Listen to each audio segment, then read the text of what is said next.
The fall foliage. The months you really want to avoid are August and November.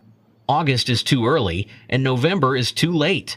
Both for the exact same reason. You'll miss the colors, and honestly, the colors are the whole point.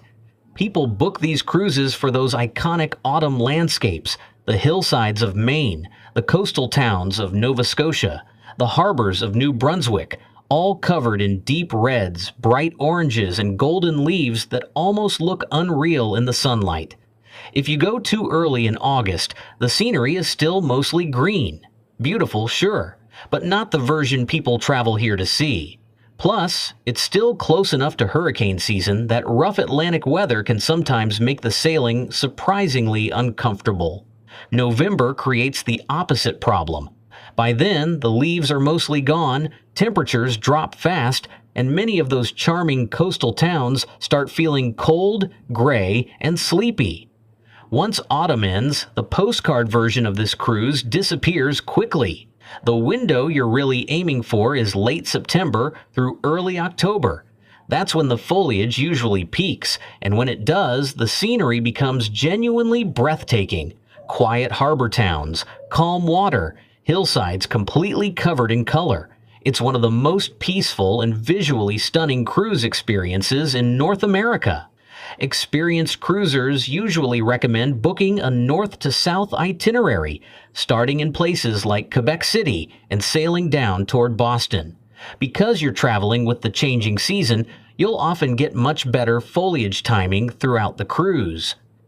From autumn coastlines, we move into something colder, quieter, and visually stunning: the Norwegian fjords.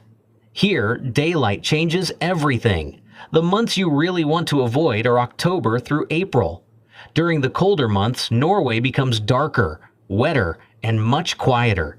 The fjords are still dramatic, but without the long daylight and powerful waterfalls, the experience loses a lot of the magic people imagine when they book this cruise.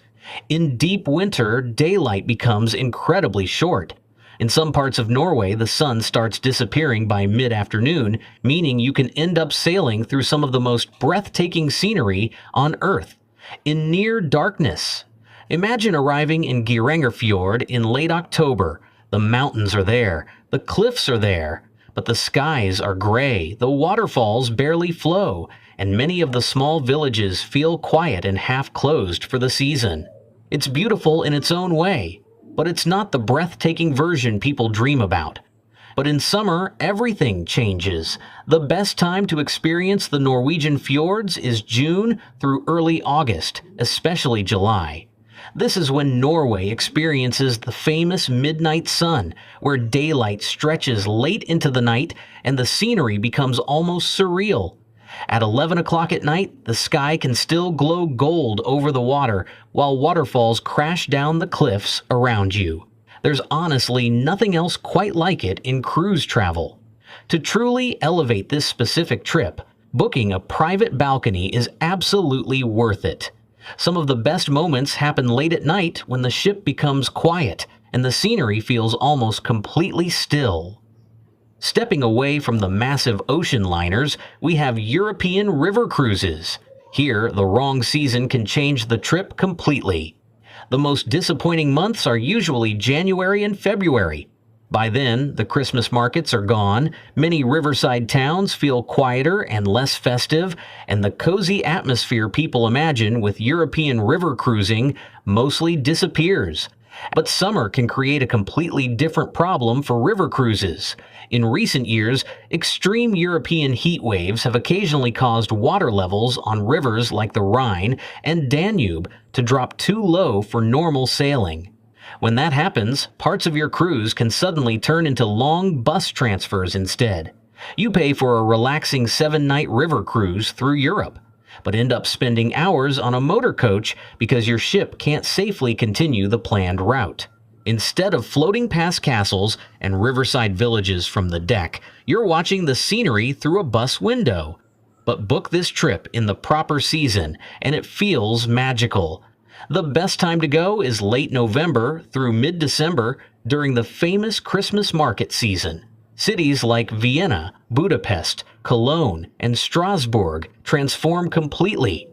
Wooden stalls fill the town squares, lights glow across medieval streets, and the smell of mulled wine and roasted chestnuts drifts through the air. It feels less like a cruise and more like stepping inside a Christmas movie. And even though the weather is cold, it's usually much more comfortable than people expect if you dress properly.